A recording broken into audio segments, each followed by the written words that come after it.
সেদিন ডক্টর ইউনুসের সাথে ছবি তোলার জন্য লাইনে দাঁড়াতে হয়েছিল স্বয়ং মেসিকেও।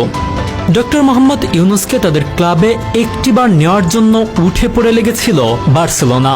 বাংলাদেশকে গর্ব করার মতো এক মুহূর্ত উপহার দেওয়া এই নোবেলজয়ী বাংলাদেশিকে কাছে পেয়ে নিজেদের গর্বিত বলেছিল বিশ্ব ফুটবলের অন্যতম সেরা ক্লাব এফসি বার্সেলোনা। শান্তিতে নোবেলজয়ী ডক্টর মোহাম্মদ ইউনুসের খ্যাতি গোটা বিশ্ব জুড়ে।